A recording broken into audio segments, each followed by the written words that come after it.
Welcome सत श्री अकाल जी। मैं हाँ हरजोत कौर ते तुहाडा सारिਆਂ ਦਾ स्वागत करदी हाँ जी तुहाडे अपने मनपसंद इमीग्रेशन शो उडारी विदेशां नूं। ते साडे कोल कई तरह के सवाल कैनेडा नूं लैके, चाहे आपां स्टडी वीज़ा की तो हमेशा ही गल करते रहने, पर इस तो इलावा अगर आपां PR की गल कर लीए या होर किहड़े रस्तियां दे थ्रू तुसीं जो है PR लै सकदे हो या होर किहड़े प्रोग्राम्स ने कैनेडा विच, उसदे उपर आपां डिटेल विच अज गलबात करन जा रहे हैं। तो तुसीं पूरा शो शुरू तो लैके अखीर दे तक जो है ध्यान दे नाल वेखना ते सुनना। ते अज दी डिस्कशन दे लई असीं स्टूडियो विच इनवाइट किया है जी इमीग्रेशन सर्विसेज तो वीज़ा एक्सपर्ट डॉक्टर अमन मौज जी, जो कि RCIC भी ने। ते डिटेल विच गलबात शुरू करन तो पहला स्वागत करते हैं जिन्हां दा बहुत बहुत स्वागत है जी। सत श्री अकाल। सत श्री अकाल जी। अज आपां कैनेडा ते ही पूरा फोकस करन जा रहे हैं क्योंकि बहुत सारे सवाल साडे कोल दर्शकों के आए हुए सी, इसलिए असीं तुहानूं इनवाइट भी किया अपने शो दे विच। सब तो पहला यही जानना चाहांगे कि RCIC की हुंदा है ताकि साडे दर्शक इसनूं डिटेल विच समझ सकन। हाँ जी, मैं डॉक्टर अमन मौज RCIC जी। RCIC regulated Canadian immigration consultant ਹੁੰਦਾ ਹੈ ਜੀ। ਅਸੀਂ college of immigration and citizenship Canada ਦੇ ਮੈਂਬਰਸ ਆ ਜੀ। ਤੇ ਕੈਨੇਡਾ ਵਿੱਚ ਜਿੱਦਾਂ ਤੁਹਾਨੂੰ RCIC ਹੋਣ ਲਈ ਇੱਕ ਲਾਇਸੈਂਸ ਲੈਣਾ ਪੈਂਦਾ ਹੈ ਜੀ। ਤਾਂ ਕਿ ਤੁਸੀਂ ਇਮੀਗ੍ਰੇਸ਼ਨ ਪ੍ਰੈਕਟਿਸ ਕਰ ਸਕੋ। ਠੀਕ ਹੈ। ਸੋ ਮੈਂ ਆਪਣਾ ਲਾਇਸੈਂਸ ਲੈ ਕੇ ਕਈ ਸਾਲਾਂ ਤੋਂ ਇਮੀਗ੍ਰੇਸ਼ਨ ਪ੍ਰੈਕਟਿਸ ਕਰਦੀ ਹਾਂ ਇਨ ਇੰਡੀਆ ਐਂਡ ਕੈਨੇਡਾ। ਜੀ, मतलब ये आम नॉर्मली हर एक नूं नहीं मिलता लाइसेंस भी, इस लई स्पैशल कुछ।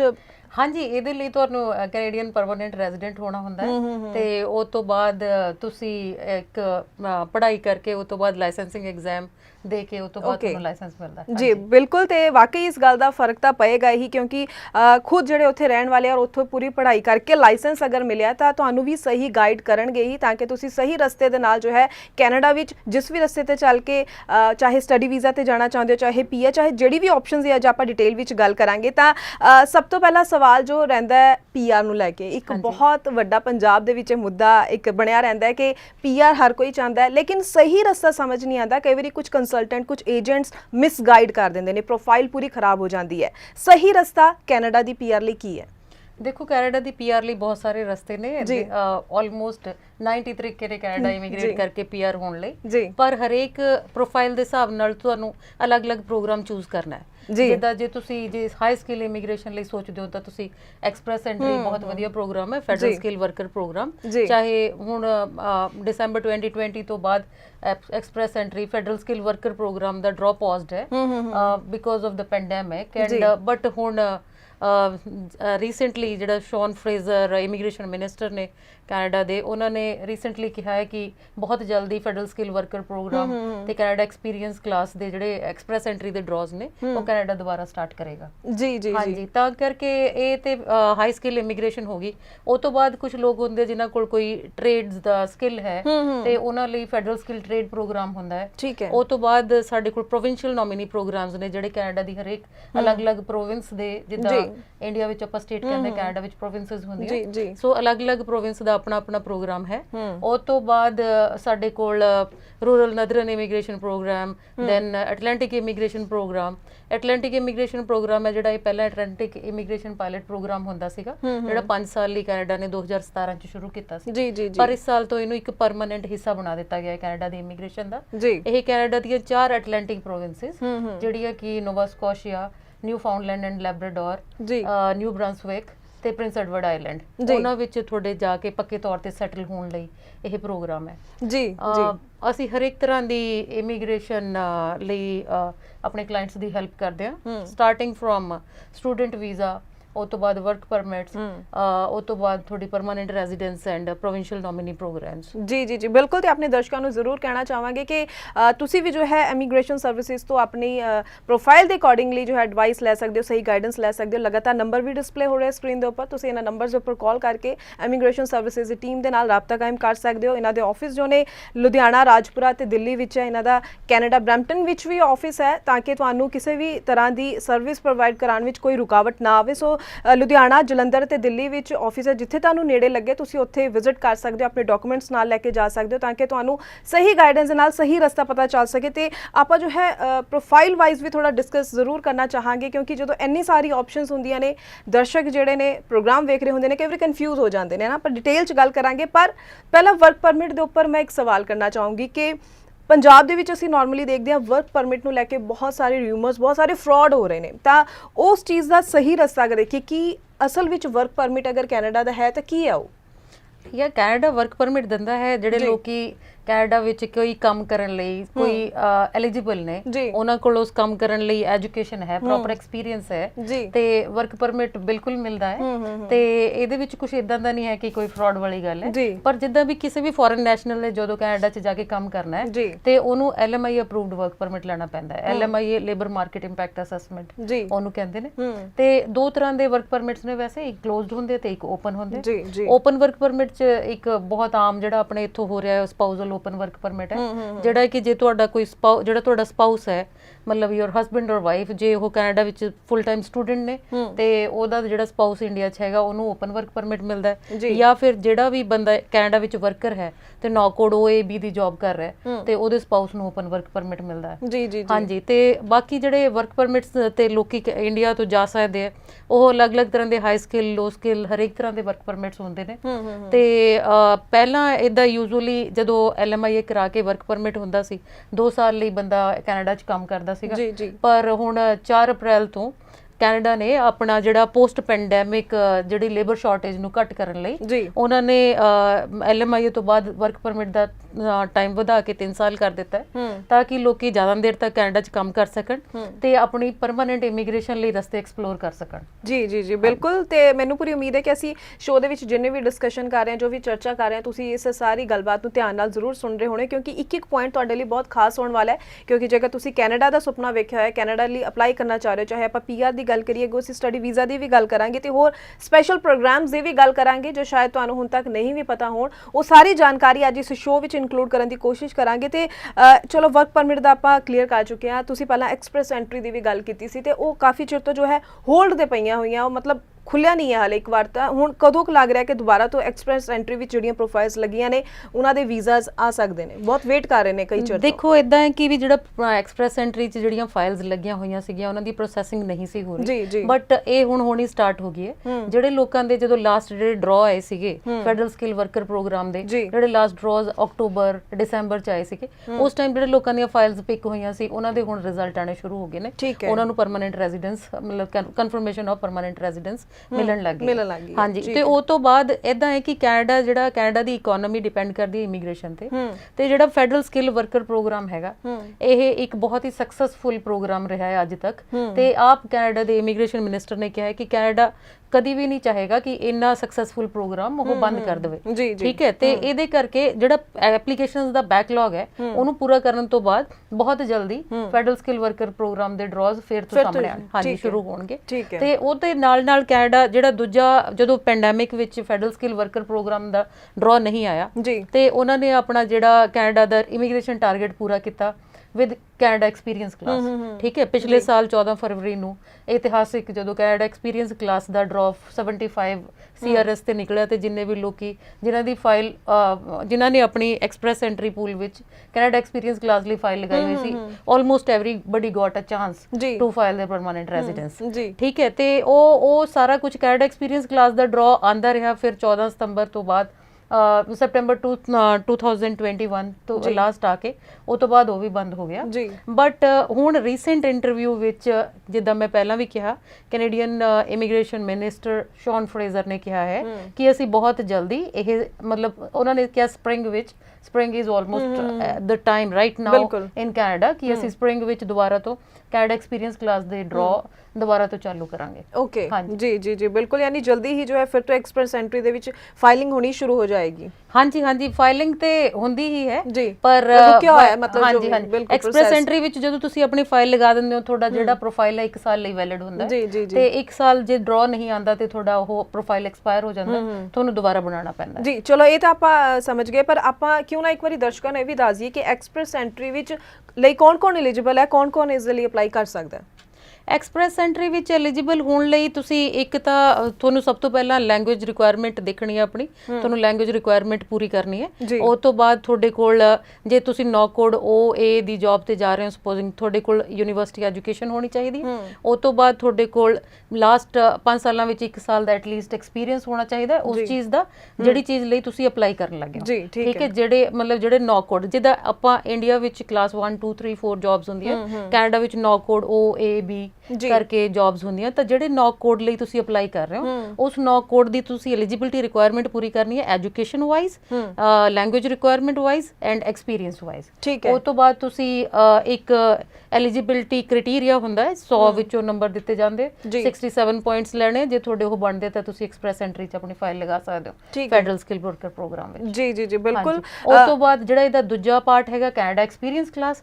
ਕੈਨੇਡਾ ਐਕਸਪੀਰੀਅੰਸ ਕਲਾਸ ਵਿੱਚ ਉਹ ਲੋਕੀ ਆਪਣੀ ਫਾਈਲ ਲਗਾ ਸਕਦੇ ਜਿਨ੍ਹਾਂ ਕੋਲ 1 ਸਾਲ ਦਾ ਕੈਨੇਡਾ ਵਿੱਚ ਵਰਕ ਐਕਸਪੀਰੀਅੰਸ ਹੈ। ਇਹ ਨੌ ਕੋਡ OAB। ਠੀਕ ਹੈ। ਮੈਨੂੰ ਪੂਰੀ ਉਮੀਦ ਹੈ ਕਿ ਜਿੰਨੇ ਵੀ ਦਰਸ਼ਕ ਇਹ ਸ਼ੋਅ ਵੇਖ ਰਹੇ ਉਹ ਚੀਜ਼ਾਂ ਨੂੰ ਸਮਝ ਰਹੇ ਨੇ, ਕਿਉਂਕਿ ਅਸੀਂ ਬਹੁਤ ਵਾਰੀ ਵੇਖਿਆ ਹੈ ਕਿ PR ਦੇ ਨਾਮ ਤੇ, ਐਕਸਪ੍ਰੈਸ ਐਂਟਰੀ ਦੇ ਨਾਮ ਤੇ ਜਾਂ ਫਿਰ ਹੋਰ ਵੀ ਕਈ ਪ੍ਰੋਗਰਾਮਸ ਦੇ ਨਾਮ ਦੇ ਉੱਪਰ ਫਰਾਡ ਹੋ ਜਾਂਦੇ ਨੇ, ਤੇ ਅਸੀਂ ਇਸ ਸ਼ੋਅ ਦੇ ਜ਼ਰੀਏ ਜਿਵੇਂ ਹਮੇਸ਼ਾ ਹੀ ਸਹੀ ਜਾਣਕਾਰੀ ਤੁਹਾਡੇ ਤੱਕ ਪਹੁੰਚਾਉਣ ਦੀ ਕੋਸ਼ਿਸ਼ ਕਰਦੇ ਹਾਂ। ਇਸ ਲਈ ਅਸੀਂ ਖਾਸ ਤੌਰ ਤੇ ਅੱਜ ਕੈਨੇਡਾ ਉੱਪਰ ਹੀ ਚਰਚਾ ਕਰ ਰਹੇ ਹਾਂ, ਕਿਉਂਕਿ ਢੇਰ ਸਾਰੇ ਸਵਾਲ ਤੁਹਾਡੇ ਜਦੋਂ ਸਾਡੇ ਕੋਲ ਆਉਂਦੇ ਨੇ ਤਾਂ ਸਾਡੀ ਜ਼ਿੰਮੇਵਾਰੀ ਬਣ ਜਾਂਦੀ ਹੈ ਕਿ ਇਸ ਸ਼ੋਅ ਦੇ ਜ਼ਰੀਏ ਤੁਹਾਡੇ ਕੋਲ ਸਟੀਕ ਸਹੀ ਜਾਣਕਾਰੀ ਪਹੁੰਚਾਈਏ। ਹੋਰ ਅੱਗੇ ਆਪਾਂ PR ਪ੍ਰੋਗਰਾਮਸ ਦੀ ਗੱਲ ਕਰੀਏ, PNP ਵੀ ਹੈ, ਹੋਰ ਕਿਹੜੇ ਪ੍ਰੋਗਰਾਮਸ ਨੇ ਤੁਹਾਡੇ ਕੋਲ, ਜਾਂ ਤੁਸੀਂ ਕੀ ਸੁਜੈਸਟ ਕਰਦੇ ਹੋ ਕਿ ਕਿਸ ਤਰੀਕੇ ਨਾਲ ਕਿਸੇ ਨੂੰ ਆਪਣੀ ਪ੍ਰੋਫਾਈਲ ਨੂੰ ਸਮਝਦੇ ਹੋਏ ਕੋਈ ਵੀ ਪ੍ਰੋਗਰਾਮ ਚੂਜ਼ ਕਰਨਾ ਚਾਹੀਦਾ ਹੈ? ਹਾਂਜੀ, ਦੇਖੋ ਹੁਣ ਅੱਜ ਕੱਲ ਜਿਵੇਂ ਹੈ ਕਿ ਆਪਾਂ ਫੈਡਰਲ ਸਕਿੱਲ ਵਰਕਰ ਪ੍ਰੋਗਰਾਮ ਪੌਜ਼ਡ ਹੈ, ਤਾਂ PNPs ਬਹੁਤ ਗੁੱਡ ਆਪਸ਼ਨ ਨੇ ਲੋਕਾਂ ਲਈ, ਤੇ PNPs ਦੇ ਡਰਾ ਆ ਵੀ ਰਹੇ, PNP ਪ੍ਰੋਗਰਾਮ ਚੱਲ ਵੀ ਰਿਹਾ ਤੇ PNPs ਅਲੱਗ-ਅਲੱਗ ਪ੍ਰੋਵਿੰਸ ਦਾ ਆਪਣਾ ਅਲੱਗ-ਅਲੱਗ ਪ੍ਰੋਗਰਾਮ ਹੁੰਦਾ ਹੈ। ਅੱਜ ਕੱਲ 2-3 ਬੜੇ ਇੰਟਰਸਟਿੰਗ ਪ੍ਰੋਗਰਾਮਸ ਅਨਾਉਂਸ ਹੋਏ ਨੇ। ਇਹਦਾ ਇੱਕ ਸਸਕੈਚੁਅਨ ਦਾ ਹੈ ਹਾਰਡ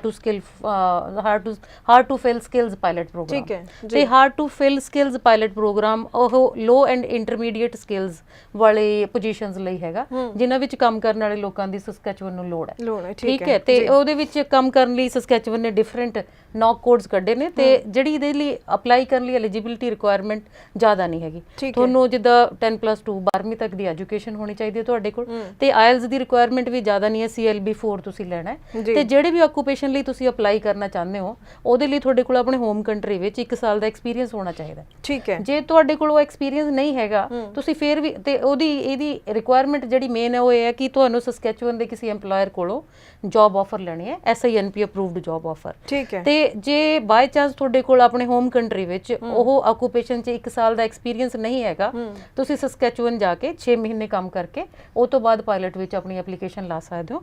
ਤੇ ਇਹ PR ਬੇਸਡ ਪ੍ਰੋਗਰਾਮ ਹੈ। ਠੀਕ ਹੈ, ਠੀਕ ਹੈ। ਤੇ ਦੂਸਰਾ ਇਹ 2 ਪ੍ਰੋਗਰਾਮ ਦੀ ਤੁਸੀਂ ਗੱਲ ਕਰ ਰਹੇ ਹੋ, ਇੱਕ ਹੋਰ ਪ੍ਰੋਗਰਾਮ ਦੀ? ਹਾਂਜੀ, ਦੂਜਾ ਪ੍ਰੋਗਰਾਮ ਇੱਕ ਹੋਰ ਜਿਹੜਾ ਐਲਬਰਟਾ ਨੇ ਹੁਣੇ ਅਨਾਉਂਸ ਕੀਤਾ ਹੈ, ਐਕਸਲਰੇਟਿਡ ਟੈਕ ਐਲਬਰਟਾ ਦਾ ਪ੍ਰੋਗਰਾਮ ਹੈਗਾ। ਇਹਦੇ ਵਿੱਚ ਡਿਫਰੈਂਟ ਉਹਨਾਂ ਨੇ ਵੀ ਡਿਫਰੈਂਟ ਨੌਕ ਕੋਡਸ ਰੱਖੇ ਹੈਗੇ, ਜਿਹਦੇ ਵਿੱਚ ਯੂਜੂਅਲੀ ਜਿੱਦਾਂ different corporate managers, human resource managers, IT professionals, engineering professionals, ਇਹ ਸਾਰੇ ਨੌਕ ਕੋਡਸ ਨੇ, ਤੇ ਇੱਕ ਨੌਕ ਕੋਡਸ ਦੀ ਲਿਸਟ ਹੈਗੀ। ਤੇ ਉਹਦੇ ਨਾਲ ਸੈਕੰਡਲੀ ਉਹਨਾਂ ਨੇ ਇਹ ਇੱਕ NAICS north American industry classification system ਦੇ ਹਿਸਾਬ ਨਾਲ ਉਹਨਾਂ ਨੇ ਜਿਹੜਾ ਇੰਡਸਟਰੀ ਹੈ ਉਹਦੇ ਵੀ ਕੋਡਸ ਦਿੱਤੇ। ਮਤਲਬ ਇਹਦੇ ਚ ਤੁਹਾਨੂੰ ਕਰਨਾ ਕੀ ਹੈ ਕਿ ਤੁਸੀਂ ਇੱਕ ਤਾਂ ਪਹਿਲਾਂ ਐਕਸਪ੍ਰੈਸ ਐਂਟਰੀ ਲਈ ਬੰਦਾ ਕੁਆਲੀਫਾਈ ਹੋਣਾ ਚਾਹੀਦਾ, ਉਹ ਤੋਂ ਬਾਅਦ ਤੁਹਾਡਾ CRS ਐਟਲੀਸਟ 300 ਹੋਣਾ ਚਾਹੀਦਾ। ਠੀਕ ਹੈ, ਉਹ ਤੋਂ ਬਾਅਦ ਤੁਸੀਂ ਇਹ ਜਿਹੜੇ ਨੌਕ ਕੋਡਸ ਨੇ ਇਹਨਾਂ ਵਿੱਚੋਂ ਤੁਸੀਂ ਤੁਹਾਡੇ ਕੋਲੋਂ ਐਲਬਰਟਾ ਦੇ ਕਿਸੇ EMPLOYER ਕੋਲੋਂ ਜੌਬ ਆਫਰ ਹੋਣੀ ਚਾਹੀਦੀ ਹੈ। ਠੀਕ ਹੈ, ਤੇ ਉਹ ਤੋਂ ਬਾਅਦ ਤੁਹਾਡੀ ਚਲੋ ਲੈਂਗੁਏਜ ਵਗੈਰਾ ਦੀ ਰਿਕੁਆਇਰਮੈਂਟਸ ਪੂਰੀਆਂ ਹੋ ਗਈਆਂ, ਤੇ ਉਹ ਤੋਂ ਬਾਅਦ this is a very fast programme, ਤੇ according to what government of Alberta claims ਇਹਦੀ ਪ੍ਰੋਸੈਸਿੰਗ 6 ਮਹੀਨੇ ਵਿੱਚ ਹੋਏਗੀ, and it is actually a very good programme to apply for. ਜੀ, ਤੇ ਇਹ ਜਿਵੇਂ ਸਪੈਸ਼ਲ ਪ੍ਰੋਗਰਾਮਸ ਨੇ ਕਿ ਇਹ ਥੋੜੇ ਟਾਈਮ ਲਈ ਸ਼ੁਰੂ ਕੀਤੇ ਜਾਂਦੇ ਨੇ ਜਾਂ ਫਿਰ ਲੌਂਗ ਟਰਮ ਚੱਲਦੇ ਆ, ਕਦੋਂ ਤੱਕ ਇਹਦੇ ਵਿੱਚ ਅਪਲਾਈ ਕੀਤਾ ਜਾ ਸਕਦਾ ਹੈ? ਜਿਹੜਾ ਪਾਇਲਟ ਪ੍ਰੋਗਰਾਮ ਹੁੰਦਾ ਹੈ ਉਹ ਹਮੇਸ਼ਾ ਜਿੱਦਾਂ ਛੋਟੇ ਟਾਈਮ ਲਈ ਹੁੰਦਾ ਹੈ, ਤੇ ਜਿੱਦਾਂ ਆਪਾਂ ਪਹਿਲਾਂ ਐਟਲਾਂਟਿਕ ਇਮੀਗ੍ਰੇਸ਼ਨ ਪਾਇਲਟ ਪ੍ਰੋਗਰਾਮ ਬਾਰੇ ਮੈਂ ਦੱਸਿਆ, ਉਹ ਇੱਕ ਲਿਮਿਟਿਡ ਟਾਈਮ ਲਈ ਹੁੰਦਾ ਹੈ, ਤੇ ਉਹ ਤੋਂ ਬਾਅਦ ਜੇ ਉਹਦੀ ਸਕਸੈਸ ਨੂੰ ਦੇਖਦੇ ਹੋਏ ਫਿਰ ਗਵਰਨਮੈਂਟ ਪਲਾਨ ਕਰਦੀ ਹੈ ਕਿ ਇਹਨੂੰ ਪਰਮਾਨੈਂਟ ਕੀਤਾ ਜਾਏ ਕਿ ਨਹੀਂ। ਜਿੱਦਾਂ ਐਟਲਾਂਟਿਕ ਇਮੀਗ੍ਰੇਸ਼ਨ ਪਾਇਲਟ ਪ੍ਰੋਗਰਾਮ ਨੂੰ ਹੁਣ ਪਰਮਾਨੈਂਟ ਪ੍ਰੋਗਰਾਮ ਬਣਾ ਦਿੱਤਾ ਹੈ, ਇੱਕ ਇਮੀਗ੍ਰੇਸ਼ਨ ਕੈਨੇਡਾ ਦਾ ਇੱਕ ਪਰਮਾਨੈਂਟ ਹਿੱਸਾ ਹੋ ਗਿਆ। ਠੀਕ ਹੈ, ਯਾਨੀ ਕਿ ਕਿਸ ਤਰ੍ਹਾਂ ਦਾ ਰਿਸਪੌਂਸ ਰਹਿੰਦਾ ਉਸ ਤੋਂ ਬਾਅਦ ਉਸ ਨੂੰ ਅੱਗੇ ਵਧਾਇਆ ਜਾ ਸਕਦਾ ਹੈ? ਹਾਂਜੀ, depending on the success of the program. ਹਾਂਜੀ, ਉਹਨੂੰ ਫਿਰ ਅੱਗੇ ਵਧਾਇਆ ਜਾਂਦਾ। ਜੀ ਬਿਲਕੁਲ, ਤੇ ਅਗਰ ਅਸੀਂ ਇੱਥੋਂ ਆਪਣੇ ਪੰਜਾਬ, ਹਰਿਆਣਾ ਜਾਂ ਇੱਥੇ ਨਾਰਥ ਦੀ ਗੱਲ ਕਰੀਏ ਤਾਂ ਬਹੁਤ ਸਾਰੇ ਸਟੂਡੈਂਟਸ ਜੋ ਹੈ ਕੈਨੇਡਾ ਜਾਂਦੇ ਨੇ, ਪਰ ਉਹਨਾਂ ਦਾ ਮੇਨ ਮਕਸਦ ਇਹ ਹੁੰਦਾ ਕਿ ਕੱਲ ਨੂੰ ਸਾਨੂੰ ਉੱਥੇ PR ਮਿਲ ਜਾਏ। ਪਰ ਬਹੁਤ ਜ਼ਰੂਰੀ ਦੇਖਣਾ ਇੱਥੇ ਹੋ ਜਾਂਦਾ ਕਿ ਜਿਸ ਕੰਸਲਟੈਂਟ ਥਰੂ ਉਹ ਸਟੱਡੀ ਵੀਜ਼ਾ ਲਗਵਾ ਰਹੇ ਨੇ ਕਿ ਉਹ ਅੱਗੋਂ ਲੌਂਗ ਟਰਮ ਦੇਖ ਪਾ ਰਹੇ ਨੇ ਕਿ PR ਉਹਨਾਂ ਨੂੰ ਮਿਲੇ ਜਾਂ ਅੱਗੋਂ ਜਾ ਕੇ ਕੋਈ ਉਹਨਾਂ ਨੂੰ ਪ੍ਰੋਬਲਮ ਨਾ ਆਏ। ਤਾਂ ਮੈਂ ਇੱਥੇ ਜਾਣਨਾ ਚਾਹੂੰਗੀ ਕਿ ਇਮੀਗ੍ਰੇਸ਼ਨ ਸਰਵਿਸਿਜ਼ ਵੱਲੋਂ ਜੇ ਸਟੂਡੈਂਟ ਵੀਜ਼ਾ ਲਗਵਾਇਆ ਜਾਂਦਾ ਤਾਂ ਕਿਸ ਤਰੀਕੇ ਨਾਲ ਅੱਗੋਂ ਲੌਂਗ ਟਰਮ ਹੈਲਪ ਕੀਤੀ ਜਾਂਦੀ ਹੈ ਸਟੈਪ ਬਾय ਸਟੈਪ, ਤਾਂ ਕਿ ਅੱਗੋਂ PR ਤੱਕ ਕੋਈ ਮੁਸ਼ਕਿਲ ਨਾ ਆਵੇ? ਹਾਂਜੀ, ਦੇਖੋ ਪਹਿਲਾਂ ਤਾਂ ਸਭ ਤੋਂ ਪਹਿਲਾਂ ਸਟੈਪ ਤੋਂ ਆਪਾਂ ਸਟਾਰਟ ਕਰੀਏ ਕਿ ਜਿੱਦਾਂ ਅਸੀਂ RCICs ਆ, we are a team of RCICs, ਅਸੀਂ ਇਕੱਠੇ ਕੰਮ ਕਰਦੇ ਆ ਜਿਹੜੇ, ਤੇ ਉਹ ਤੋਂ ਬਾਅਦ ਅਸੀਂ ਹਰੇਕ ਸਟੂਡੈਂਟ ਦਾ ਪਹਿਲਾਂ ਤਾਂ ਪ੍ਰੋਫਾਈਲ ਚੰਗੀ ਤਰ੍ਹਾਂ ਅਸੈਸ ਕਰਕੇ ਉਹਨੂੰ ਪ੍ਰੋਗਰਾਮ ਵਧੀਆ ਦਵਾਉਂਦੇ ਆ। ਠੀਕ ਹੈ, ਉਹ ਤੋਂ ਬਾਅਦ ਅਸੀਂ ਜਦੋਂ ਸਾਡੇ ਵੱਲੋਂ ਸਟੂਡੈਂਟ ਕੈਨੇਡਾ ਚਲਾ ਗਿਆ, ਇਦਾਂ ਨਹੀਂ ਹੈ ਕਿ ਸਾਡਾ ਕੰਮ ਇੱਥੇ ਖਤਮ ਹੋ ਗਿਆ। ਸਾਡਾ ਕੰਮ ਉਹ ਤੋਂ ਬਾਅਦ ਵੀ ਹੈ ਉਹਨੂੰ ਉੱਥੇ ਗਾਈਡ ਕਰਨਾ, ਉਹਨੂੰ ਪੋਸਟ ਗ੍ਰੈਜੂਏਟ ਵਰਕ ਪਰਮਿਟ ਲੈ ਕੇ ਦੇਣਾ, ਤੇ ਉਹਨੂੰ ਜਿਹੜੇ ਇਲਾਕੇ 'ਚ ਉਹ ਪੜ੍ਹ ਰਿਹਾ, ਜਿੱਥੇ ਪੜ੍ਹ ਰਿਹਾ ਹੈ, ਉਹਦੇ ਹਿਸਾਬ ਨਾਲ ਉਹਨੂੰ ਗਾਈਡ ਕਰਨਾ ਕਿ ਹੁਣ ਤੂੰ ਪਰਮਾਨੈਂਟ ਰੈਜ਼ੀਡੈਂਸ ਲਈ ਕਿਵੇਂ ਅਪਲਾਈ ਕਰਨਾ ਹੈ ਤੇ ਅੱਗੇ ਕੀ ਕਰਨਾ ਹੈ। So we take care of everything right from your study visa to your permanent residence, ਯਾ including getting your spouses to Canada and your parents to Canada. ਜੀ ਬਿਲਕੁਲ, ਤੁਸੀਂ ਸਪਾਊਸ ਦੀ ਗੱਲ ਕੀਤੀ ਹੈ ਤਾਂ ਅੱਜ ਦੇ ਟਾਈਮ ਵਿੱਚ ਇੱਕ ਵੱਡਾ ਸਵਾਲ ਇਹ ਜ਼ਰੂਰ ਬਣਿਆ ਕਿ ਸੁਣਨ ਵਿੱਚ ਇਹੀ ਆ ਰਿਹਾ ਹਰ ਪਾਸੇ ਕਿ ਅਗਰ ਸਪਾਊਸ ਵੀਜ਼ਾ ਲਗਾਉਣਾ ਤਾਂ ਕੈਨੇਡਾ ਅਪਲਾਈ ਨਾ ਕਰੋ, ਤੁਸੀਂ ਆਸਟ੍ਰੇਲੀਆ ਜਾਂ UK ਵੱਲ मूव हो जाओ। की ये सच्चाई है? अगर स्पाउस वीजा नु लेके स्ट्रिक्ट होया कैनेडा तो की एक्चुअल च हुण रूल्स ने? नहीं देखो, रूल कोई नहीं है। स्पाउस वीज़ा दी तो एको ही बेस हैगा कि जेन्युइनिटी ऑफ मैरिज हो। जी ठीक है, जे तुहाडी मैरिज जेन्युइन है तो कोई नहीं थोनों मना कर सकदा स्पाउस वीज़ा लई। ठीक है, ते जो कुछ पिछे अनफॉर्चुनेट इंसीडेंट्स होए ते ओदे करके थोड़ा जिहा स्पाउसल वीज़ा दी प्रोसैसिंग टाइम्स वैसे हर एक चीज़ दा ही लंबा सीगा बिकॉज ऑफ पैंडेमिक, जिहदे ते हुण बहुत जल्दी लाइक साडे कोल बहुत ज़्यादा स्पाउसल केसेस दे रिस्पॉन्स आ रहे ने, सारे किधरे ही आ रहे ने, ते हुण मतलब स्पाउसल वीज़ास लगने शुरू हो गए ने। तां पिछले साल जिद्दां प्रोसैसिंग स्लो होण करके या कुछ जिद्दां पंजाब विच जो भी अनफॉर्चुनेट इंसीडेंट्स होए उन्हां करके थोड़ा जा प्रोसैसिंग स्लो सी, but I don't think there is any issue with this program. असी एज लाइक साडे कोल 1 महीने दे विच भी स्पाउसल वीज़ा आया ते मतलब मेरे कोल 2019 विच 15 डेज विच भी स्पाउसल वर्क परमिट आया सी। So it is not like that कि भी हमेशा इदां ही रहेगा। बिल्कुल, एंड या प्रोसैसिंग स्टार्ट हो गई है, it is a good program and ठीक है, ये चलेगा वधिया। जी बिल्कुल। ते तुहाडे मन विच भी अगर कोई सवाल है, मैं इस शो दे विचों सवाल नहीं कर पाई हां, तां तुसीं जरूर अपनी प्रोफाइल दे नाल रिलेटेड या वैसे भी कुछ पुछना चाहो तां लगातार नंबर डिस्पले हो रहे, इस पर कॉल करके इमीग्रेशन सर्विसेज दी टीम दे नाल तुसीं राबता कायम जरूर कर सकदे। एक बार फिर तो तुहानूं मैं दस देनी है कि लुधियाना, राजपुरा ते दिल्ली विच इन्हां दे ऑफिस ने, जिथे भी तुहानूं नेड़े लगदा है, ईजी लगदा है, अपने डॉक्यूमेंट्स लैके विजिट करो, क्योंकि तुहाडे डॉक्यूमेंट्स देखण तो बाद ही तुहानूं सही गाइडेंस दित्ती जा सकदी है। फोन ते तुसीं कई वारी कुछ गल्लां दसणियां भुल जांदे हो, लेकिन ਉਹ ਤੁਹਾਡੀ ਪ੍ਰੋਫਾਈਲ ਦੇ ਲਈ ਬਹੁਤ ਹੀ ਜ਼ਰੂਰੀ ਹੁੰਦੀਆਂ ਨੇ, ਇਸ ਲਈ ਅਸੀਂ ਹਮੇਸ਼ਾ ਕਹਿੰਦੇ ਕਿ ਆਪਣੇ ਡਾਕੂਮੈਂਟਸ ਲੈ ਕੇ ਵਿਜ਼ਿਟ ਕਰੋ। ਤੇ ਇੱਥੇ ਸਟੂਡੈਂਟ ਵੀਜ਼ਾ ਨੂੰ ਲੈ ਕੇ ਥੋੜਾ ਜਿਹਾ ਹੋਰ ਸਵਾਲ ਕਰਨਾ ਚਾਹੂੰਗੀ ਕਿ ਅਸੀਂ ਬਹੁਤ ਚੀਜ਼ਾਂ ਸੁਣ ਰਹੇ ਹਾਂ ਔਰ ਦੇਖ ਵੀ ਰਹੇ ਹਾਂ ਕਿ ਨੌਨ ਐਸਡੀਐਸ ਪ੍ਰੋਫਾਈਲਸ ਦੇ ਰਿਫਿਊਜ਼ਲ ਜਾਂ ਥੋੜਾ ਸਟ੍ਰਿਕਟ ਹੋ ਗਿਆ ਔਰ ਇਹੀ ਕਿਹਾ ਜਾ ਰਿਹਾ ਕਿ ਐਸਡੀਐਸ ਹੈ ਪ੍ਰੋਫਾਈਲ ਤਾਂ ਹੀ ਤੁਸੀਂ ਕੈਨੇਡਾ ਵੱਲ ਜਾਓ, ਅਗਰ ਨੌਨ ਐਸਡੀਐਸ ਦੇ ਵਿੱਚ ਤੁਸੀਂ ਕਰਦੇ ਹੋ ਤਾਂ ਕਿਤੇ ਨਾ ਕਿਤੇ ਰਿਸਕੀ ਹੋ ਜਾਂਦਾ ਹੈ।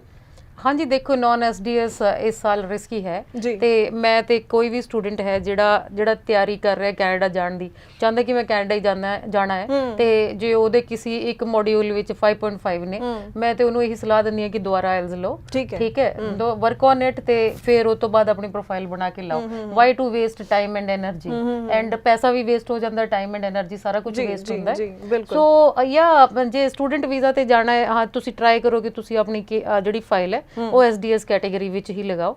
ਉਹ ਤੋਂ ਬਾਅਦ ਹੈ ਕਿ ਚਲੋ student visa is not only the only way to go to Canada, ਸਾਡੇ ਕੋਲ ਹੋਰ ਬਹੁਤ ਸਾਰੇ ਪ੍ਰੋਗਰਾਮਸ ਨੇ, ਜਿੱਦਾਂ ਮਤਲਬ ਪਰਮਾਨੈਂਟ ਰੈਜ਼ੀਡੈਂਸ ਦੇ ਪ੍ਰੋਗਰਾਮਸ ਜਾਂ ਵਰਕ ਪਰਮਿਟਸ ਤੇ ਜਾਣ ਲਈ, ਤੇ work permit leading to permanent residence. So everything is there, we can guide our clients on all kind of immigration. ਜੀ ਤੁਸੀਂ ਖੁਦ ਆਰਸੀਆਈਸੀ ਹੋ ਤਾਂ ਮੈਂ ਇੱਥੇ ਜ਼ਰੂਰ ਜਾਣਨਾ ਚਾਹੂੰਗੀ ਕਿ ਕਈ ਵਾਰੀ ਕਿਹੜੀਆਂ ਗੱਲਾਂ ਨੂੰ ਲੈ ਕੇ ਜੋ ਹੈ ਫਰਾਡ ਹੋ ਜਾਂਦਾ, ਕਿਉਂਕਿ ਇਮੀਗ੍ਰੇਸ਼ਨ ਜੋ ਆਪਾਂ ਅਸੀਂ ਕਹਿ ਸਕਦੇ ਹਾਂ ਮਾਰਕੀਟ ਹੈ, ਇਹਦੇ ਵਿੱਚ ਤੁਸੀਂ खुद भी सुनिया होना, वेख्या होना कि PR ਦੇ ਨਾਮ ਤੇ ਜਾਂ ਅਸੀਂ ਕਹਿ ਲਈਏ ਵਰਕ ਪਰਮਿਟ ਦੇ ਨਾਮ ਤੇ ਕੈਨੇਡਾ ਨੂੰ ਲੈ ਕੇ ਬਹੁਤ ਸਾਰੀ ਫਰਾਡ ਕਰਕੇ ਲੋਕਾਂ ਦਾ ਬਹੁਤ ਮਿਹਨਤ ਨਾਲ ਕਮਾਇਆ ਜੋ ਪੈਸਾ ਉਹ ਠੱਗਿਆ ਜਾਂਦਾ। ਤਾਂ ਤੁਸੀਂ ਕਿਹੜੀ ਚੀਜ਼ਾਂ ਨੂੰ ਲੈ ਕੇ ਅਵੇਅਰ ਕਰਨਾ ਚਾਹੋਗੇ ਸਾਰਿਆਂ ਨੂੰ ਕਿ ਅਗਰ ਕੈਨੇਡਾ ਲਈ PR ਲਈ ਤੁਸੀਂ ਅਪਲਾਈ ਕਰਨਾ ਚਾਹੁੰਦੇ ਹੋ ਤਾਂ ਇਹ ਚੀਜ਼ਾਂ ਦਾ ਧਿਆਨ ਜ਼ਰੂਰ ਰੱਖੋ? ਦੇਖੋ ਇਦਾਂ ਹੈ ਕਿ ਜਿਹੜੇ ਗਲਤ ਆਨਸਰ ਹੁੰਦੇ ਜਾਂ ਠੱਗ ਹੁੰਦੇ ਆ, ਉਹਨਾਂ ਨੇ ਤਾਂ ਹਮੇਸ਼ਾ ਤੁਹਾਡੀ ਸੁਸਾਇਟੀ 'ਚ ਰਹਿਣਾ ਹੈ। ਬਿਲਕੁਲ ਠੀਕ ਹੈ, ਇਹ ਡਿਊਟੀ ਤੁਹਾਡੀ ਆਪਣੀ ਹੈ ਕਿ ਵੀ ਤੁਸੀਂ ਆਪਣਾ ਕੇਸ ਕਿਵੇਂ ਪ੍ਰੋਸੈਸ ਕਰਨਾ ਜਾਂ ਆਪਣਾ ਹੋਮਵਰਕ ਕਰੋ। ਤੁਸੀਂ ਇਹ ਤੇ ਪਤਾ ਕਰੋ ਨਾ ਕਿ ਜਿਹੜੇ ਬੰਦੇ ਦੇ ਹੱਥ 'ਚ ਤੁਸੀਂ ਆਪਣੀ ਪਰਮਾਨੈਂਟ ਰੈਜ਼ੀਡੈਂਸੀ ਜਾਂ ਸਟੱਡੀ ਵੀਜ਼ਾ ਆਪਣਾ ਫਿਊਚਰ ਦੇ ਰਹੇ ਹੋ, ਉਹ ਬੰਦਾ ਉਹ ਕੰਮ ਕਰਨ ਦੇ ਕਾਬਿਲ ਵੀ ਹੈ ਕਿ ਨਹੀਂ। ਠੀਕ ਹੈ, ਤੇ ਹੁਣ ਜਿੱਦਾਂ ਮੈਂ RCIC ਹਾਂ, ਸੋ ਮੇਰੇ ਕੋਲ ਇੱਕ ਲਾਇਸੈਂਸ ਹੈ। ਠੀਕ ਹੈ, ਤੇ ਮੈਨੂੰ ਇਹ ਵੀ ਪਤਾ ਹੈ ਕਿ if I do something wrong I gonna lose my licence. ਠੀਕ ਹੈ, ਜੇ ਕੋਈ ਬੰਦਾ ਇਦਾਂ ਦਾ ਜਿਹਦੇ ਕੋਲ ਲੂਜ਼ ਕਰਨ ਨੂੰ ਹੀ ਕੁਝ ਨਹੀਂ ਹੈ, ਉਹ ਕਿਹੜੀ ਚੀਜ਼ ਤੋਂ ਕਿਉਂ ਡਰੇਗਾ? ਸੋ ਇਹ ਤੁਹਾਡੇ ਆਪਣੇ ਹੱਥ 'ਚ ਹੈ ਕਿ ਵੀ ਤੁਸੀਂ ਕਿਹੜਾ ਆਪਣੇ ਲਈ ਕਿਦਾਂ ਦਾ ਬੰਦਾ ਆਪਣਾ ਕੰਸਲਟੈਂਟ ਚੂਜ਼ ਕਰਦੇ ਹੋ, ਤੇ ਉਹਨੂੰ ਤੁਸੀਂ ਪਤਾ ਕਰੋ, ਅਗਲੇ ਦੇ ਪੁਰਾਣਾ ਕਿਤੇ ਹੋਇਆ ਕੰਮ ਦੇਖੋ, ਤੇ ਇਹ ਦੇਖੋ ਕਿ ਓਕੇ ਉਹਦੀ ਲਾਈਕ ਜਨਰਲ ਰੈਪੂਟੇਸ਼ਨ ਕਿਵੇਂ ਹੈ, ਉਹ ਤੋਂ ਬਾਅਦ ਤੁਸੀਂ ਆਪਣਾ ਕੰਸਲਟੈਂਟ ਚੂਜ਼ ਕਰਕੇ ਆਪਣਾ ਕੇਸ ਲਵਾਓ। ਤੇ ਜਾਂ ਇਦਾਂ ਦੇ ਲੋਕ ਬਹੁਤ ਸਾਰਾ ਕੁਝ ਆਪਾਂ ਨੂੰ ਸੁਣਨ ਨੂੰ ਮਿਲਦਾ ਪੰਜਾਬ ਵਿੱਚ, ਖਾਸ ਕਰਕੇ ਜਿਹਦੇ ਕਰਕੇ ਜਿਹੜਾ ਇਮੀਗ੍ਰੇਸ਼ਨ ਦਾ ਪੇਸ਼ਾ ਕਾਈਂਡ ਆਫ ਲੋਕਾਂ ਨੇ ਬਦਨਾਮ ਕਰਤਾ ਹੈ। ਬਿਲਕੁਲ, but I actually want to work ਉਸ ਤਰ੍ਹਾਂ ਕਿ ਵੀ ਮੈਂ ਬਾਕੀ ਲੋਕਾਂ ਲਈ ਵੀ, ਤਾਂ ਕਿ ਲੋਕਾਂ ਦੀ ਇੱਕ ਜਿਹੜੀ ਧਾਰਨਾ ਬਣੀ ਹੋਈ ਹੈ ਕਿ ਵੀ ਜਿਹੜੇ ਇਮੀਗ੍ਰੇਸ਼ਨ ਵਾਲੇ ਹੈ ਇਹ ਗਲਤ ਨੇ, ਠੱਗ ਨੇ, ਉਹ ਵਾਲੀ ਧਾਰਨਾ ਖਤਮ ਹੋ ਜਾਏ। ਜੀ ਜੀ ਜੀ ਬਿਲਕੁਲ। ਤੇ ਅਸੀਂ ਵੀ ਇਸ ਸ਼ੋਅ ਦੇ ਵਿੱਚ ਇਸੇ ਕਰਕੇ ਸਹੀ ਜਾਣਕਾਰੀ ਲੈ ਕੇ ਆਉਂਦੇ ਹਾਂ ਤਾਂ ਕਿ ਤੁਹਾਨੂੰ ਸਭ ਚੀਜ਼ਾਂ ਕਲੀਅਰ ਹੋਣ। ਅਸੀਂ ਅੱਛੇ ਕੰਸਲਟੈਂਟਸ ਨੂੰ ਸ਼ੋਅ ਵਿੱਚ ਲੈ ਕੇ ਆਉਂਦੇ ਹਾਂ ਤਾਂ ਕਿ ਤੁਹਾਡੇ ਤੱਕ ਸਹੀ ਜਾਣਕਾਰੀ ਇਸ ਸ਼ੋਅ ਦੇ ਜ਼ਰੀਏ ਅਸੀਂ ਪਹੁੰਚਾ ਸਕੀਏ। ਤੇ ਵਾਕਈ ਬਾਕੀ ਕੋਈ ਸਵਾਲ ਹੋਵੇ, ਲਗਾਤਾਰ ਜਿਵੇਂ ਅਸੀਂ ਕਹਿ ਰਹੇ ਹਾਂ ਕਿ ਨੰਬਰ ਡਿਸਪਲੇ ਹੋ ਰਿਹਾ, ਇਸ ਉੱਪਰ ਕਾਲ ਕਰਕੇ ਜ਼ਰੂਰ ਆਪਣਾ ਸਵਾਲ ਕਲੀਅਰ ਕਰਦੇ ਰਹਿਣਾ। ਤੇ ਅੱਗੋਂ ਆਪਾਂ ਡਿਟੇਲ ਵਿੱਚ ਤਾਂ ਗੱਲ ਕਰ ਹੀ ਰਹੇ ਹਾਂ, ਪਰ ਜ਼ਰੂਰ ਇੱਥੇ ਜਾਣਨਾ ਚਾਹੂੰਗੀ ਇੱਕ ਹੋਰ ਗੱਲ ਕਿ ਅਗਰ ਪ੍ਰੋਫਾਈਲ ਵਾਈਜ਼ ਆਪਾਂ ਥੋੜੀ ਗੱਲ ਕਰੀਏ, ਕਈਆਂ ਦਾ ਬਹੁਤ ਸਾਰਾ ਗੈਪ ਵੀ ਹੋ ਚੁੱਕਿਆ ਹੁੰਦਾ ਹੈ, ਤਾਂ ਕਿ ਕਿੰਨੇ ਗੈਪ ਵਾਲੇ ਜੋ ਪਰਸਨ ਨੇ ਉਹ ਅਪਲਾਈ ਕਰ ਸਕਦੇ ਨੇ ਪੀਆਰ ਲਈ, ਜਾਂ ਉਹਨਾਂ ਨੂੰ ਕਿਸ ਤਰ੍ਹਾਂ ਦੀ ਚੀਜ਼ਾਂ ਨੂੰ ਮੇਨਟੇਨ ਕਰਕੇ ਰੱਖਣਾ ਚਾਹੀਦਾ ਤਾਂ ਕਿ ਕਿਤੇ ਕੋਈ ਦਿੱਕਤ ਨਾ ਆਵੇ? ਨਹੀਂ ਦੇਖੋ, ਇਹਦੇ 'ਚ ਇਦਾਂ ਹੈ ਕਿ ਵੀ ਪੀਆਰ ਦੇ ਤਾਂ ਅਲੱਗ-ਅਲੱਗ ਪ੍ਰੋਗਰਾਮਸ ਨੇ। ਜੀ ਜੀ ਠੀਕ ਹੈ, ਜੇ ਤੁਸੀਂ ਗੱਲ ਕਰਦੇ ਹੋ ਕਿ ਓਕੇ ਜੇ ਤੁਸੀਂ ਐਟਲਾਂਟਿਕ ਪ੍ਰੋਵਿੰਸਸ ਵਿੱਚ ਜਾਣਾ ਚਾਹੁੰਦੇ ਹੋ ਤੇ ਉੱਥੇ ਤੁਹਾਡੀ ਐਜੂਕੇਸ਼ਨ ਜਾਂ ਜੇ ਤੁਹਾਡਾ ਆਇਲਸ ਹੈ ਉਹ ਤੁਸੀਂ ਜ਼ਿਆਦਾ ਵਧੀਆ ਨਹੀਂ ਕਰ ਸਕਦੇ ਤੇ ਮਤਲਬ ਲੈਂਗੁਏਜ ਰਿਕੁਆਇਰਮੈਂਟਸ ਉੱਥੇ ਘੱਟ ਨੇ, ਤੁਸੀਂ ਉਹ ਕਿਸੇ ਪ੍ਰੋਗਰਾਮ ਲਈ ਜਾ ਸਕਦੇ ਹੋ। ਠੀਕ ਹੈ, ਇਹ ਜ਼ਰੂਰੀ ਨਹੀਂ ਹੈ ਕਿ ਵੀ ਤੇ ਉਹ ਤੋਂ ਬਾਅਦ ਗੈਪ ਮੈਟਰ ਨਹੀਂ ਕਰਦਾ ਹੈਗਾ, ਏਜ ਕੋਈ ਮੈਟਰ ਨਹੀਂ ਕਰਦੀ। ਕੋਈ ਇਮੀਗ੍ਰੇਸ਼ਨ ਪ੍ਰੋਗਰਾਮ ਹੁੰਦਾ ਹੈ ਜਿਹਦੇ ਲਈ ਏਜ ਮੈਟਰ ਕਰਦੀ ਹੈ, ਜਿੱਦਾਂ ਆਪਾਂ ਲਾ ਲਓ BC ਰੀਜਨਲ ਪਾਇਲਟ ਹੈਗਾ, ਉਹਦੇ 'ਚ 49 ਇਅਰਸ ਤੱਕ ਦੀ ਏਜ ਦਾ ਲਿਮਿਟ ਹੈ, ਪਰ ਇਹਦਾ ਹਰੇਕ ਪ੍ਰੋਗਰਾਮ ਲਈ ਨਹੀਂ। ਇੱਕ CRS ਜੇ ਤੁਸੀਂ ਦੇਖੋ, ਜੇ ਐਕਸਪ੍ਰੈਸ ਐਂਟਰੀ ਤੇ ਦੇਖੋ, ਉਹਦੇ 'ਚ ਏਜ ਦਾ ਸਿਰਫ ਇਹੀ ਹੈ ਕਿ ਜਦੋਂ ਤੁਸੀਂ ਇੱਕ particular age 45 years of age ਪਹੁੰਚ ਗਏ, ਉਹ ਤੋਂ ਬਾਅਦ ਤੁਹਾਨੂੰ ਜਿਹੜਾ ਏਜ ਦਾ ਕ੍ਰਾਈਟੇਰੀਆ ਉਹਦੇ ਮਾਰਕਸ ਮਿਲਣੇ ਬੰਦ ਹੋ ਜਾਂਦੇ, ਪਰ ਉਹਦਾ ਇਹ ਮਤਲਬ ਨਹੀਂ ਹੈ ਕਿ ਵੀ ਤੁਸੀਂ ਕੁਆਲੀਫਾਈ ਨਹੀਂ ਕਰਦੇ ਐਕਸਪ੍ਰੈਸ ਐਂਟਰੀ, ਫਿਰ ਵੀ ਤੁਸੀਂ ਆਪਣੀ ਫਾਈਲ ਲਗਾ ਸਕਦੇ ਹੋ। ਜੀ ਬਿਲਕੁਲ। ਤੇ ਇੱਥੇ ਆਪਾਂ ਇਹ ਪ੍ਰੋਗਰਾਮ ਦੀ ਤਾਂ ਗੱਲ ਕਰ ਦਿੱਤੀ ਹੈ, ਪਰ ਕੋਈ ਖਾਸ ਕੋਈ ਇਸ ਤਰ੍ਹਾਂ ਦਾ ਪ੍ਰੋਗਰਾਮ ਹੋਵੇ ਜਾਂ ਤੁਸੀਂ ਸਪੈਸ਼ਲੀ ਜਿਸ ਦੇ ਬਾਰੇ ਦੱਸਣਾ ਚਾਹੁੰਦੇ ਹੋ, ਚਾਹੇ ਆਪਾਂ ਡਿਸਕਸ ਹੀ ਕੀਤੇ ਨੇ, ਜਿਹੜੇ ਤੁਸੀਂ PNP ਦੇ ਸਪੈਸ਼ਲ 2 ਪ੍ਰੋਗਰਾਮਸ ਹੀ ਕਹੇ ਨੇ ਕਿ ਜਿਨ੍ਹਾਂ ਬਾਰੇ ਜ਼ਿਆਦਾ ਲੋਕ ਅਵੇਅਰ ਨਹੀਂ ਹੈ ਔਰ ਉਹਨਾਂ ਨੂੰ ਪਤਾ ਹੋਣਾ ਚਾਹੀਦਾ, ਜੋ ਕਾਫੀ ਬੈਨੀਫੀਸ਼ੀਅਲ ਰਹਿਣ ਵਾਲਾ ਹੈ?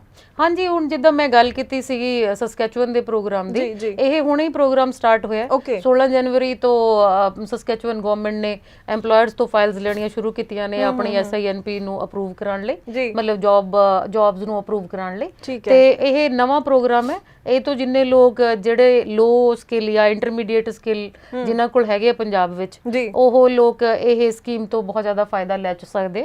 ਤੇ ਉਹ ਤੋਂ ਬਾਅਦ ਜਿੱਦਾਂ ਮੈਂ ਐਲਬਰਟਾ ਦੇ ਪ੍ਰੋਗਰਾਮ ਬਾਰੇ ਗੱਲ ਕੀਤੀ ਸੀਗੀ, Alberta is a very good province to settle right now, ਕਿਉਂਕਿ ਚਲੋ ਇੱਕ ਤਾਂ ਐਲਬਰਟਾ ਟੈਕ ਪਾਇਲਟ ਹੋ ਗਿਆ, ਫਾਸਟ ਪ੍ਰੋਗਰਾਮ ਹੈ। ਦੂਜਾ ਆਪਾਂ ਜਿੱਦਾਂ ਜ਼ਿਆਦਾਤਰ ਰੁਝਾਨ ਜਿਹੜਾ ਆਪਣੇ ਬੰਦਿਆਂ ਦਾ ਰਿਹਾ ਹੈ ਕਿ ਜਾ ਕੇ ਜਾਂ ਤਾਂ ਬਰੈਂਪਟਨ ਵਸ ਜਾਓ ਜਾਂ ਜਾ ਕੇ ਸਰੀ ਵਸ ਜਾਓ, ਤੇ ਉਹਦੇ ਨਾਲ ਏਦਾਂ ਹੋਇਆ ਕਿ ਵੀ ਬਰੈਂਪਟਨ ਐਂਡ ਸਰੀ ਉੱਥੇ ਮਹਿੰਗਾਈ ਇੰਨੀ ਹੋ ਗਈ ਹੈ, real estate is so high ਕਿ ਜੇ ਕੋਈ ਨਵਾਂ ਇਮੀਗ੍ਰੈਂਟ ਜਾ ਕੇ ਬਰੈਂਪਟਨ ਵਸਦਾ, ਸਰੀ ਵਸਦਾ, ਮੈਨੂੰ ਲੱਗਦਾ ਕਿ ਜੇ ਇੰਡੀਆ ਤੋਂ ਚੰਗੇ ਪੈਸੇ ਨਹੀਂ ਲੈ ਕੇ ਜਾ ਸਕਦਾ, ਉਹ ਆਪਣਾ ਘਰ ਨਹੀਂ ਖਰੀਦ ਸਕਦਾ। So then they should look at other provinces, they should look at Alberta, they should look at Saskatchewan, Nova Scotia ਹੈ, ਨਿਊ ਬ੍ਰੰਸਵਿਕ ਹੈ, ਸਾਰਾ ਕੈਨੇਡਾ ਖੁੱਲਾ ਪਿਆ। ਬਿਲਕੁਲ ਹਾਂਜੀ, you can settle wherever you want. ਜੀ ਬਿਲਕੁਲ। ਸੋ ਇਹ ਸਪੈਸ਼ਲ 2 ਪ੍ਰੋਗਰਾਮਸ ਬਾਰੇ ਆਪਾਂ ਅੱਜ ਗੱਲ ਕੀਤੀ ਹੈ। ਸੋ ਭੇਡ ਚਾਲ ਵਿੱਚ ਨਾ ਪਿਆ ਕਰੋ ਕਿ ਜਿੱਥੇ ਕੋਈ ਜਾ ਰਿਹਾ ਆਪਸੀ ਵੀ ਉੱਥੇ ਹੀ ਜਾਈਏ। ਬਹੁਤ ਵਧੀਆ ਪ੍ਰੋਗਰਾਮਸ ਵੀ ਹੁੰਦੇ ਨੇ ਜਿਸ ਦਾ ਤੁਸੀਂ ਫਾਇਦਾ ਲੈ ਸਕਦੇ ਹੋ ਔਰ ਤੁਹਾਨੂੰ ਤੇ ਤੁਹਾਡੇ ਪਰਿਵਾਰ ਨੂੰ ਇੱਕ ਵਧੀਆ ਫਿਊਚਰ ਮਿਲ ਸਕਦਾ ਹੈ। ਸੋ ਇਸ ਕਰਕੇ ਤੁਸੀਂ ਇਹਨਾਂ ਪ੍ਰੋਗਰਾਮਸ ਬਾਰੇ ਹੋਰ ਡਿਟੇਲ ਜਾਣਨਾ ਚਾਹੁੰਦੇ ਹੋ ਤਾਂ ਲਗਾਤਾਰ ਨੰਬਰ ਜੋ ਹੈ ਡਿਸਪਲੇ ਹੋ ਰਿਹਾ ਹੈ, ਤੁਸੀਂ ਕਾਲ ਕਰਕੇ ਰਾਬਤਾ ਕਾਇਮ ਕਰ ਸਕਦੇ ਹੋ ਇਮੀਗ੍ਰੇਸ਼ਨ ਸਰਵਿਸਿਜ਼ ਦੀ ਟੀਮ ਦੇ ਨਾਲ। ਤੇ ਮੈਮ ਜਾਂਦੇ ਛੋਟਾ ਜਿਹਾ ਮੈਸੇਜ ਹੈ ਤੁਹਾਡੇ ਤੋਂ ਲੈਣਾ ਚਾਹਾਂਗੇ, ਕਿਉਂਕਿ ਪੰਜਾਬ ਦੇ ਵਿੱਚ, ਦਿੱਲੀ ਵਿੱਚ ਵੀ ਤੁਹਾਡੀ ਜੋ ਆਫਿਸ ਹੈ, ਟੀਮ ਹੈ, ਕੈਨੇਡਾ ਵਿੱਚ ਵੀ ਤੁਹਾਡੀ ਟੀਮ ਹੈ, ਤੁਹਾਡਾ ਆਫਿਸ ਹੈ, ਤਾਂ ਕਿੰਨਾ ਕੁ ਫਰਕ ਪੈਂਦਾ ਇਸ ਦੇ ਨਾਲ ਜਿਹੜੇ ਉੱਥੇ ਪਹੁੰਚਦੇ ਨੇ, ਕਿਸ ਤਰ੍ਹਾਂ ਦੀ ਸਰਵਿਸਿਜ਼ ਉੱਥੇ ਵੀ ਪ੍ਰੋਵਾਈਡ ਕਰਵਾਈਆਂ ਜਾਂਦੀਆਂ ਤੁਹਾਡੇ ਵੱਲੋਂ? ਮੇਰਾ ਜਿਹੜਾ, ਜੇ ਮੈਂ ਕਿਸੇ ਸਟੂਡੈਂਟ ਨੂੰ, ਜੇ ਆਪਾਂ ਸਟੂਡੈਂਟ ਦੀ ਗੱਲ ਕਰ ਲੈਂਦੇ ਹਾਂ, ਜੇ ਮੈਂ ਕਿਸੇ ਸਟੂਡੈਂਟ ਨੂੰ ਇੱਥੋਂ ਲੈ ਕੇ ਜਾਂਦੇ ਹਾਂ, ਅਸੀਂ he or she goes through my immigration firm to Canada, ਤੇ ਅਸੀਂ ਉਹਨਾਂ ਦੀ ਪੂਰੀ ਜ਼ਿੰਮੇਵਾਰੀ ਲੈਂਦੇ ਹਾਂ ਕਿ ਉਹਨੂੰ ਕੱਲ ਨੂੰ ਸੈਟਲ ਕਰਾਉਣਾ ਹੈ, ਉਹਦੀ ਹੈਲਪ ਕਰ ਦਾਂਗੇ ਜੌਬ ਦੇਖਣ 'ਚ ਵੀ, ਤੇ ਉਹ ਤੋਂ ਬਾਅਦ ਉਹਨੂੰ ਮਤਲਬ ਉਹਦੀ ਗਾਈਡੈਂਸ ਪ੍ਰੋਪਰ ਜਿੱਦਾਂ ਦੀ ਵੀ ਚਾਹੀਦੀ, ਮੈਂ ਹਮੇਸ਼ਾ ਅਵੇਲੇਬਲ ਹੁੰਦੀ ਹਾਂ। I am always available to all my clients. ਤੇ ਇਹ ਕਦੀ ਵੀ ਨਹੀਂ ਇਦਾਂ ਹੁੰਦਾ ਕਿ ਵੀ ਕੋਈ ਬੰਦਾ ਮੈਨੂੰ ਮੇਰੇ ਤੱਕ ਪਹੁੰਚਣ ਦੀ ਕੋਸ਼ਿਸ਼ ਕਰ ਰਿਹਾ ਐਂਡ ਮੈਂ ਅਨਅਵੇਲੇਬਲ ਹਾਂ। ਸੋ ਇਹ ਮੈਨੂੰ ਲੱਗਦਾ ਕਿ ਕੋਈ ਵੀ ਪ੍ਰੈਕਟਿਸ ਹੈ, ਕਿਸੇ ਵੀ ਪ੍ਰੈਕਟਿਸ ਵਿੱਚ ABC ਅਵੇਲੇਬਿਲਿਟੀ, ਬਿਹੇਵੀਅਰ ਤੇ ਕੰਪੀਟੈਂਸ 3rd ਨੰਬਰ ਤੇ ਆਂਦੀ। So I want to be available always. ਠੀਕ ਹੈ, ਕਿ ਤੁਸੀਂ ਕਦੀ ਵੀ ਮੈਨੂੰ ਅਪਰੋਚ ਕਰ ਸਕਦੇ ਹੋ ਆਪਣੀ ਕਿਸੇ ਵੀ ਪ੍ਰੋਬਲਮ ਲਈ। ਜੀ, ਤੇ ਤੁਹਾਡਾ ਬਹੁਤ ਬਹੁਤ ਧੰਨਵਾਦ ਧੰਨਵਾਦ ਜੀ ਕਿ ਤੁਸੀਂ ਸਾਡੇ ਸ਼ੋਅ ਵਿੱਚ ਆ ਕੇ ਕੈਨੇਡਾ ਬਾਰੇ ਚਾਹੇ ਅਸੀਂ ਪੀਆਰ ਦੀ ਗੱਲ ਕੀਤੀ, ਚਾਹੇ ਸਟੱਡੀ ਵੀਜ਼ਾ ਦੀ ਗੱਲ ਕੀਤੀ, ਡਿਟੇਲ ਵਿੱਚ ਸਾਰੀ ਗੱਲ ਕੀਤੀ, ਸਾਡੇ ਦਰਸ਼ਕਾਂ ਨੂੰ ਤੁਸੀਂ ਡਿਟੇਲ ਵਿੱਚ ਸਮਝਾਇਆ ਸਭ ਕੁਝ। ਤੁਹਾਡਾ ਬਹੁਤ ਬਹੁਤ ਧੰਨਵਾਦ ਜੀ। ਤੇ ਇਸ ਦੇ ਨਾਲ ਹੀ ਹੁਣ ਮੈਨੂੰ ਯਾਨੀ ਕਿ ਹਰਜੋਤ ਕੌਰ ਨੂੰ ਵੀ ਦਿਓ ਇਜਾਜ਼ਤ। ਧੰਨਵਾਦ।